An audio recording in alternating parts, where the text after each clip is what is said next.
Mansa Musa, known to be the wealthiest man that ever lived.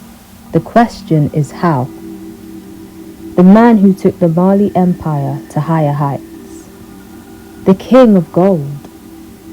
This is the story of Mansa Musa. Musa was born around the year 1280 in the Mali Empire, a high-powered West African state that prospered during the 13th and 14th centuries. Young Musa was born into nobility.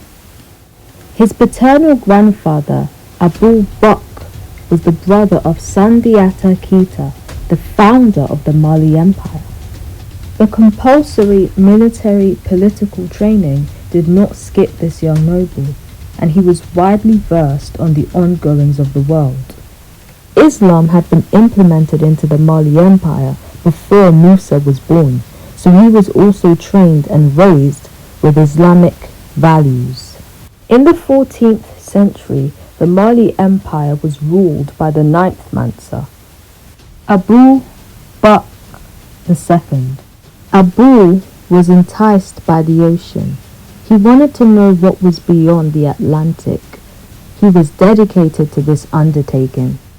So dedicated that Abu arranged for 200 vessels to venture into the deep blue seas, filled with water, food and other resources, to complete his quest.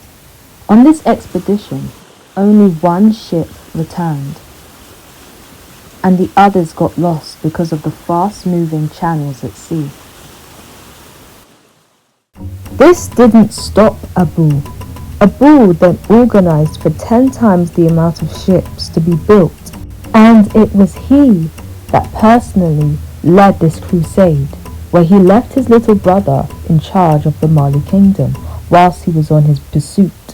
Sadly, Abu never returned back, which left Musa to be his successor, the next Mansa. In the early 1310s, Mansa Musa was born, and he took the seat on the throne. A young man he was, no more than 24 reigns. In the beginning of his reign, Musa focused on expanding wealth and trade in the Mali Empire. The wealth of the Mali Empire was mostly built on gold and salt. This dominion was situated on some of the world's richest gold mines on earth, which included Senegal, Mali and Guinea. Gold was Mali's most valuable export. Merchants from the Middle East, Europe and North Africa came to the Mali Empire to trade goods like textiles and salt for gold. Unlike gold, salt was extremely scarce in West Africa. North Africa lacked in gold, but had a magnitude of salt. Mali rulers, Musa being one of them, heavily taxed North Africans as they would come to trade. This brought in a colossal amount of capital. Musa also expanded his empire to Timbuktu, Gao, Walata, to name a few. This led to economic growth, the expansion of cultural and educational development and infrastructure, and stability. As Musa was a devout Muslim and he valued his faith, he built mosques and Islamic schools and wanted the city of Timbuktu to be a place for learning. At this point, this empire nearly produced half of the world's gold. Musa was in control of the production and distribution of gold. Musa was truly a mastermind. Why? Because he only allowed himself to use gold nuggets and common folk to use gold dust. This allowed him to prevent inflation. This meant that gold kept its value. It took Musa around 10 to 15 years to build 400 billion. As a devout Muslim, Musa wanted to go on his holy trip to Mecca. This is the journey that made Musa a worldwide name. He did not travel alone.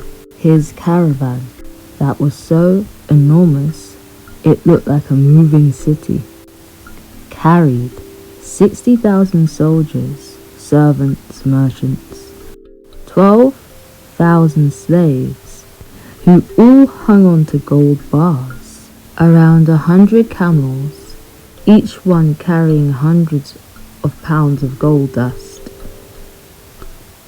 and also storytellers, musicians, dancers for entertainment. This trip had a couple of stops, one being Egypt. Musa was a big spender. This emperor spent so much gold, it caused inflation. He gave some of his wealth to the poor as well as scholars, and he bought a lot of luxury goods, which devalued gold in this region. This action caused prices to exceed in Egypt, which the Egyptians had to eventually recover from. Musa completed his Hajj. And followed the traditional Hajj practices. This gave him much recognition in the Islamic world. He also connected with Arab leaders and merchants. Musa brought back architects and artists to come back to Timbuktu to further establish this place of learning. To add, Musa also gave away gold to Islamic schools and scholars and to the poor. He was far from frugal. Musa borrowed gold back from Egypt merchants, which he had to do. This shortly weakened Mali's economy, but not fully. The trip to Mecca really did make the Mali Empire a worldwide name. And because he brought back Islamic texts from Mecca, this established the golden age of education in the Mali Empire. Musa spent the rest of his life trying to fix and stabilize the wealth of the Mali Empire until his death around the late 1330s. The 10th Mansa certainly had an impact, from being thrown into the deep end in leading the Mali Empire and having to be fully equipped to do so, to elevating his kingdom to heights beyond measure. The richest man to have ever lived. Mansa Musa. Don't forget to like, comment and subscribe.